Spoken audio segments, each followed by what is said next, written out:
सम्पूर्णमा नमस्कार। म सन्तोष कुमार यादव। अहिले तपाईहरु सुन्नुहुन्छ राजधानी पत्रिका। अहिले हामी बृहत्तवा नगरपालिकाको वडा कार्यालय 8 मा छौं। यहाँ चाहिँ स्थानीयवासीहरूले तालचा लगाएको छ वडा कार्यालयमा र वास्तविक किन यो तालचा लागेछ भने स्थानीयवासीसँग एकचोटि बुझौं। सम्पूर्णमा नमस्कार। म चाहिँ राजधानी पत्रिकाबाट हो र एउटा यो मैले आउँदाखेरि हैन यो वडा कार्यालय 8 छ बृहत्तवा नगरपालिकाको। यसमा चाहिँ तालचा हानेको छ। अनि तपाईहरु यतिको भिड पनि हुनुभयो। यो वास्तवमा यो भिड किन लगाउनु भएछ एकचोटि बुझ्नु स्थानीयवासीसँग। भाइ स्थानीयवासी हुनुहुन्छ सबैजना? सर यो किन यतिको भिड हुनुहुन्छ यहाँ? केको भिड होला यो? भिड हुने भनेको हजुर हाम्रो वाडामा विकास प्रतिनिधिहरूले विकास प्रेमीहरूबाट यो अभद्र व्यवहार गरेर हामीहरूलाई थाहै नदिई जानकारी नदिकन आएको बजेट जुन बजेटलाई हामीहरूले सदुपयोग गर्ने ठाउँमा दुरुपयोग ठाउँमा लगिसक्यो। किनभने यो वाडाको बजेट थियो, हामीहरूलाई कुनै जानकारी नदिकन एक व्यक्तिलाई राखेर यो मासु रक्सी खाएर यो व्यक्तिलाई कागजपत्रमा साइन गराएर हामीहरूलाई थाहै नदिकन विकास विरोधीहरूले हामीलाई विकास विरोधी भन्न खोजेको थियो। हामी त्यो बुझ्नको लागि वडामा थियो। त्यो वडामा हामीहरूले उहाँलाई सोद्धाखेरि यसको अध्यक्ष के छ, यसको सिस्टम के छ भने हामीलाई देखाउन नपर्दाखेरि हामीहरू वडाका सबै जनप्रतिनिधिबाट आएका व्यक्तिहरू पनि र यहाँ जन नागरिक पनि सबैजना मिलेर हामीहरूले यो कुरोलाई बुझ्न खोज्दा उहाँहरूले भाग्नुभयो। त्यो कारणले हामीहरू जानकारी नहुन जेलसम्म यो तालचा लगोस् र यो तालचा खुल्ने बेलासम्म हामीहरूको सामूहिक सबैजनालाई बसेर त्यो छलफल गरौँ। कहाँ छ यो विकास, कसरी हुने हो, यो कतिको बजेट आएको रहेछ र के छ प्रावधान हामीलाई देखाउनको लागि हामी बन्द गरेका हौँ। अरू केही पनि होइन। हामी त बुझ्न जेलसम्म हाम्रो विकासमा के छ, कस्तो छ, कतिको बजेट आएको छ, कतिको ठेका टेन्डर छ, सिस्टम के छ, हामीहरूलाई त्यो बुझ्नु खोजेको। यो तालचा अब कहिले खुल्छ कसैले जानकारी दिनुहुन्छ? अब त्यो त वडा अध्यक्षले त्यो कुरोलाई हामीहरूलाई जानकारी दिनु पर्यो। त्यो कुरोलाई वार्तामा बस्नु पर्यो। बजेट हामीहरू कति छ त्यो देखाइदिनु पर्यो। उहाँले देखाएको कुरोमा हामीहरूलाई चित्त बुझेर त्यसपछि हामी विकासमा जाने भन्नाले अब अझै भन्नु पर्यो यो कहिले खुल्छ तालचा? यो तालचाको बारेमा तालचा अब खुल्ने सिस्टम आउँछ भने खुल्छ, सिस्टममा आउँदैन भने खुल्दैन। जबसम्म यो बजेट जति आउँछ यो मुखियाजीहरूले कहाँबाट यो समिति बनाएर छलफल गरेको छ। अनि यो हामी सुन्दा आएर अनि वडा कार्यालयमा आएर मुखियाजीलाई सोध्नु भए, मुखियाजी यो सिस्टम के छ, सिस्टममा तपाईँ हिँड्नुहोस्, तपाईँ डाक्टर नम्बर छ कि छैन, केही छैन हामीसँग। अनि हामीले सोधे जब तपाईँ थाहै छैन भने अध्यक्ष कसलाई बनाउनु भयो, त्यो पनि मलाई थाहा छैन भनेर भन्नुभयो। मैले के भने तपाईँलाई यो यतिसम्म जब थाहा छैन भने अनि चिठी लिएर तपाईँ कहाँ राख्नुभयो? चिठीमा उहाँको हामीहरू आँखाले हेरेको गोजीमा बोकेर हिँडिरहेको छ भनेर उसको यो घर हो, यो अफिस हो। त्यही मैले भनेको सिस्टममा तपाईँ आउनुहोस्, सिस्टमले काम गर्नुहोस्, गरेन भने जबसम्म तला खुल्दैन। सचिव साहबले पनि धेरै लापरवाही गर्नुभयो। सचिव साहबलाई हामी सबैजना मिलेर फोन गर्दाखेरि उहाँको व्यवहार धेरै नराम्रो देखियो। उहाँलाई हामीले सोद्धाखेरि दर्ता चलानी के छ, कस्तो छ, केही सूचनाहरू पाऊ भनेर उहाँले ठाडै रूपमा भन्नुभयो यो हामी देखाउनु मिल्दैन, हामी आफ्नो सबै डकुमेन्ट दर्ता चलानी घरमा राखेको छु। उहाँले डकुमेन्ट धेरै पत्रहरू तपाईँको यहाँको अफिसको सबै लगेर आफ्नो घरमा राख्नु भएको छ। हामीलाई त्यो कुरामा पटक्कै चित्त बुझेन। हाम्रो यति जनताहरू हामी सबैजना वडामा आएर बस्दाखेरि उहाँले एकचोटि पनि समाजको मान सम्मान इज्जतलाई सोच्नु भएन। हाम्रो मुखियाजीले पनि सरासर झुट बोल्नुभयो। उहाँले भन्नुभयो कि म 15 दिनदेखि खल्तीमा राख्छु, मेरो मन लागे म यहाँ राख्छु, न मन लागे नराख्छु, तपाईँहरूलाई जे गर्नु छ गर्नुहोस्। यो त कुनै तरिका भएन। जब सबै हिसाबले जनताले कुरा सूचना के पाउँदा सोच्दाखेरि उहाँले त सही सूचना त दिनु पऱ्यो नि जनतालाई। कसरी हामीले उहाँलाई जिताएको आफ्नो ठाउँमा पुर्याएको उहाँले त हामीलाई चित्त बुझाउनु पऱ्यो नि। हामीले मुखियाजी लगायत उहाँको सचिव दुवैसँग हामी सबै समाज असन्तुष्ट भएर हामीले तालचा हानेको हो। हामीले जनतालाई दुःख दिने त्यस्तो कुनै पनि गतिविधि हाम्रो छैन, हाम्रो मनसाय पनि छैन। हामी पनि जनता नै हो। हामीलाई जुन कुरामा चित्त नबुझेको हो, आखिरमा समाजमा जुन सरकारले सदुपयोगको लागि दिएको छ जुन सुख सुविधाहरू त्यसको दुरुपयोग भइरहेछ। त्यो दुरुपयोग कदापि पनि हामी सहन सक्दैनौँ। त्यही भएर हामीले तल्चा हानेका हौ। सर्वसम्मतिमा जबसम्म यो सम्झौतामा आउँदैन, सबै कामलाई जबसम्म सार्वजनिक हुँदैन, सबै कुरा जब पारदर्शी रूपले हुँदैन भने तबसम्म यो अनिश्चितकालसम्म ताला बन्द रहनेछ। मेरो भनाइ के छ भने जस्तै अब मेरो नाम राजदेव चौधरी, वार्ड नम्बर 8 भरतवा। मेरो भनाइ के छ भने मुखियाजीको अध्ययनमा के छ भने जुन पनि बजेट आउँदाखेरि स्थानीय तहको मान्छेलाई मान्छेहरू अनि सोद्धाखेरि अब ल फलानुले बनायो चिलानुले बनायो यस्तो गर्यो त्यस्तो गर्यो अनि भनेर अनि हुँदैन।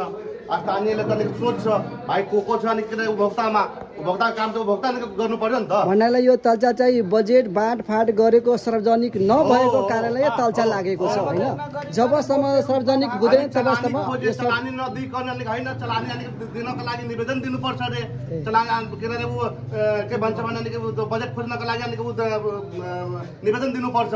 सचिव साहबले ठारै भन्नुभयो, म देखाउँदिनँ। तपाईँहरूले जहाँ निवेदन दिन्छ म माथि निवेदन दिनुहोस्, जे कारवाही गर्नुहुन्छ गर्नुहोस्, हामी तपाईँलाई कुनै हालतमा देखाउँदिनँ। तपाईँलाई जे गर्नुहुन्छ जे मन लाग्यो गर्नु, ठारै रूपमा भन्नुभयो। आक्रोशमा आएर हामीले देखाउँछौँ। ल यस्तो रहेछ वडा नम्बर कार्यालय 8 को जनताहरूको गुनासो। अफिसलाई पारदर्शी गर्न त कुनै निवेदन जनताले दिनुपर्ने ठाउँै छैन। जनताले निवेदन दिन्छ त।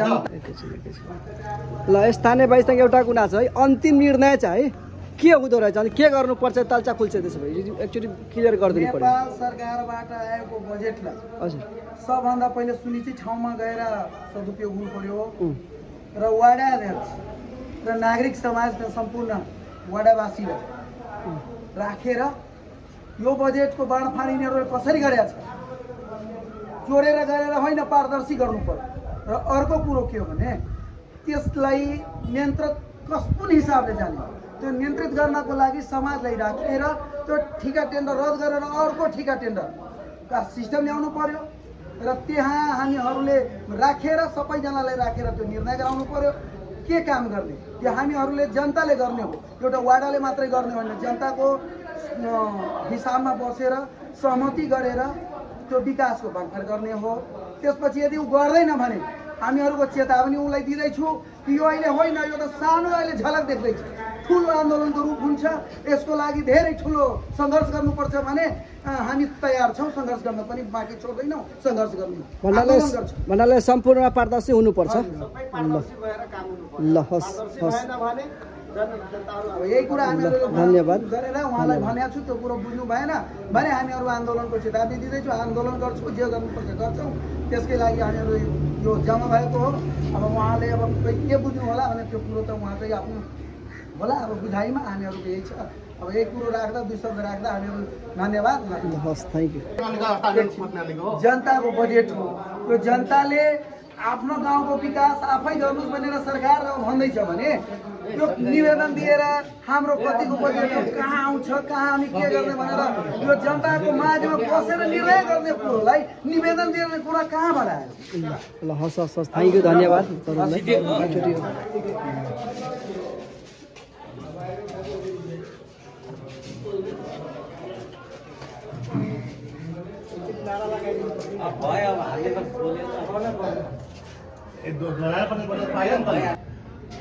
ल नमस्कार सर, तपाईँको वडा कार्यालयमा तल्चा हानेछ र यो बोर्ड पनि एउटा टाँसेको छ, यसमा यो विज्ञापन पत्र पनि बुझाएको छ होइन, यसमा तल्चा पनि लागेछ। यो वास्तविक किन होला तपाईँसँग एकचोटि स्पष्ट गरेर बुझौँ न है। धन्यवाद। म सम्पूर्ण नमस्कार। सबभन्दा पहिले यहाँ आयो कि हामीलाई वाडामा एकचोटि पनि जानकारी नदिएर सिधै वाडामा आयो। एकैचोटि आउँदाखेरि मलाई भन्छ तपाईँ 50 लाखवाला योजनाको तपाईँ माइनेटिङ दिनुहोस्। सर ठिक छ, अहिले म माइनेटिङ अहिले म गरेर तपाईँको टाइम दिनुहोस्, टाइममा म दिन्छु। छैन अहिले दिनुपर्छ। म भन्यो कि ठिक छ, मेरो थानामा पनि पञ्चायतीको डेट राखेको छ 2 जनाको, अनि त्यो पञ्चायतीबाट आउँछु। अनि हाम्रो सचिव 2 बजे आउँछ, 2टा वार्ड चलाइरहेको। तपाईँको सचिव कहिले पनि आउँदैन। अब हेर्नु सबजना सचिव हाम्रो 2 बजे 1:30 बजे आउँछ, 2टा वार्ड चलाउँछ। अहिले नै दिनुपर्छ। म भने कि अहिले मेरो छैन, म दिन्छु व्यवस्था गरेर 2 दिन 4 दिन टाइम दिनुपर्छ मात्रै म दिन्छु। अहिले तपाईँले दिनुहुन्न, तपाईँको वडामा ताला हानिदिन्छु। ठिक छ, तपाईँको अधिकार छ, जनताको अधिकार छ, तपाईँ वडामा ताला हान्नुहोस्, सडक पाल्नु मलाई छैन। तर आएला जबरदस्ती म त्यहाँ बसेको थियो मेरो कार्यालय सहयोगीलाई मेरो सदस्यलाई जबरदस्ती त्यो कालो समातेर मेरो त्यो कार्यालय सहयोगीलाई अनि मेरो सदस्यलाई निक्ली बाहिर साले निस्कि छिटो यहाँबाट मेरो दुईटालाई निकालेर बाहिर निकालिदियो म पनि त्यहाँ निस्किएर बाहिर निस्कियो अनि उभियो 2-4-10 मिनट बाहिर तलाएर म 1 बजेसम्म यहाँ बस्यो 1 बजेसम्म बसेर भाइ कोही पनि केही भन्न आएन सरलाई थानालाई जानकारी दियो थानाले आएर आफ्नो सुरक्षा लिएर अब जे गर्नुभयो त्यो प्रस्ताव गर्यो त्यतिमा कुरा यही हो यही कारणले यही हो अरू केही छैन यो कुरा चाहिँ सार्वजनिक नगरेको कारणले तल्चा चाहिँ विशेष गरी हान्नुभयो तपाईले भन्नु तर आज चाहिन्छ भनेर आज चाहिन्छ म भने टाइम दिनुस् म आज त पञ्चायतीको डेट छ म कतिको टाइम पनि दिएको छु अब तपाईले एकैचोटी आउने बित्तिकै माग्नुहुन्छ यो तल्चा चाहिँ जनताको गुनासो के छ भने यो अनिश्चित कालदेखि यो बन्द हुन्छ जबसम्म सार्वजनिक हुँदैन तबसम्म बन्द रहन्छ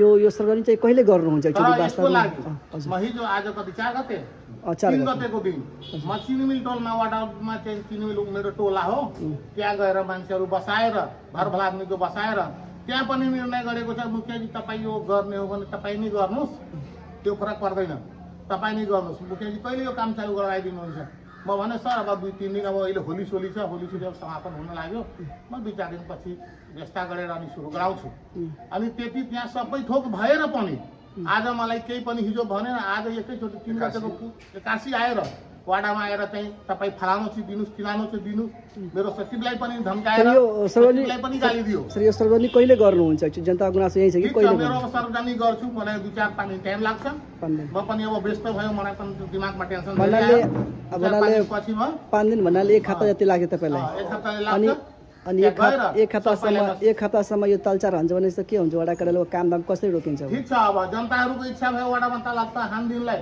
हानुहोस् तर 2-4-5 दिन त मेरो टाइम लाग्छ 5 दिन लाग्छ 5 दिन टाइम लाग्छ ल हस् धन्यवाद है सर